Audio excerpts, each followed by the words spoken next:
They Walk Still. This is an advanced C1 level queer historical fiction inspired by the lives of Khnumhotep and Niankhkhnum. For the audio version of this and other stories, visit www.queertriptych.weebly.com. They Walk Still. In the sacred chamber beneath Saqqara's sands, two figures rest as one, Khnumhotep and Niankhkhnum. Their tomb bears an image rare in its defiance. Two men face to face, arms intertwined not in brotherhood, but in a devotion deeper than words. For centuries, the desert has whispered their story to those who dared to listen. Part 1 in Life. Scribes of beauty, keepers of fragrance. At the height of the 5th dynasty, under the divine eye of Pharaoh Nusair, the two men served as royal manicurists and overseers of the scented oils. Their days were filled with rituals and scrolls, preparing offerings for the gods and the pharaoh himself. Yet it was in the twilight hours, after sacred jars were sealed and incense curled through temple halls, that they returned to one another. Khnumhotep, precise and poetic, loved order and the steady rhythms of ceremony. Niankhkhnum, bold and intuitive, moved through life like music, improvising with a grace that defied structure. They met not as opposites, but as mirrors, each sharpening the flame of the other. Their union was an open secret. Some scribes gossiped behind closed curtains, and temple artists painted around their joined hands. Yet none dared intervene, for their harmony brought prosperity to the palace, and the oils they blended were said to calm even the gods.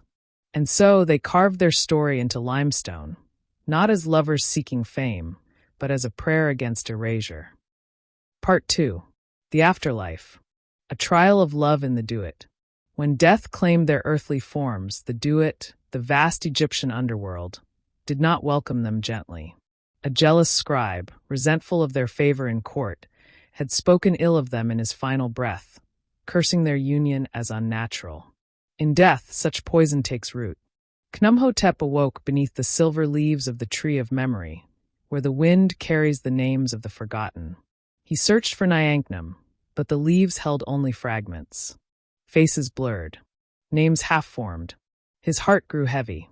Niankhkhnum emerged in the cavern of recollection, where shadows crawl and whisper regrets.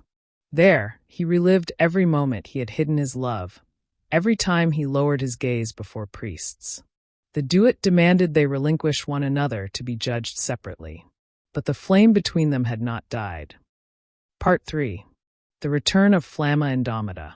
As Khnumhotep wandered the Hall of Mirrors and Niankhkhnum crossed the River of Shame, a shimmer lit their paths. At first subtle, a glint in obsidian, a ripple of heat in cold air. Then brighter, a rainbow fire curled from the edges of time. In ancient times, before even the Nile knew its name, the flame had taken form. Flamma Indomita was born not of gods, but of resistance. A spirit formed every time love endured silence, every time truth outlasted shame. They had appeared in many lands, under many guises.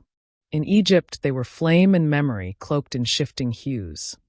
Neither male nor female, neither priest nor rebel, but something older.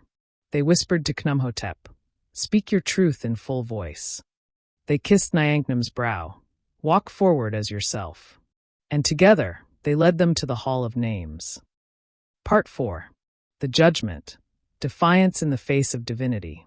Thoth, the scribe of the gods, stood with his reed pen, and Osiris, judge of the dead, held the scales with the feather of Ma'at poised for judgment. Yet before their hearts could be weighed, the divine decree demanded that the lovers be separated. "You share one tomb," intoned Thoth, "but only one soul may pass." "You are two where there must be one," declared Osiris. Khnumhotep stepped forward, his voice steady. "We were one in life." Niankhkhnum followed, each word a heartbeat of defiance. "And we remain one in death." As the gods raised their staffs in unison, a surge of light and heat erupted. From the gathering flames emerged Flamma Indomita, standing shoulder to shoulder with the lovers. Their form, an ever-shifting, multicolored blaze, defied classification, for they were not born of any single religion or myth. Rather, Flamma was the transcendent embodiment of every love that has ever dared to defy suppression, a a force no god of any pantheon could ignore. Their voice, powerful and clear, resonated with the tone of 1,000 voices and reverberated through stone and soul. You measure truth with your scales and your edicts of singularity, yet you fail to grasp that love is many and boundless. You speak of balance while seeking to dismantle that which has already found balance. Know this, I do not bow to your decrees. I am the flame that will not fade, capable of standing with or against any force, divine or mortal. Their union defies the narrow confines of your judgment. Shall I stand with you, or shall I stand against you? In the charged silence that followed, the air itself seemed to pulse with the voices of those long-silenced priests who cherished forbidden romances, warriors who defied fate to share tender moments, and lovers whose secret names were etched on hidden walls. A chorus of countless hearts cried out in unity, challenging the rigid verdict of the divine. Even the scales of Ma'at wavered, shimmering with unexpected hues as if acknowledging a truth beyond mortal measure. Unyielding, Khnumhotep and Niankhkhnum clasped each other's hands, and in that instant, the very fabric of judgment began to unravel, paving the way for love, a love that for eternity would never be divided. Part 5. Eternal Flame. In the fields of reeds, where the blessed walk in eternal peace, Khnumhotep and Niankhkhnum walk side by side. The breeze carries the scent of sacred oils. Their hands are still joined. They are no longer bound by name or form, only by the love that refused silence. And in the world of the living, every time their image is gazed upon, two men, tender and unashamed, Flamma Indomita stirs. The flame is never extinguished. It changes shape. It slips between names. It speaks in silence, waits in stone, travels by dream, whispers through time. It lives in every love that refuses to be erased. Epilogue: The Flame Beneath Time.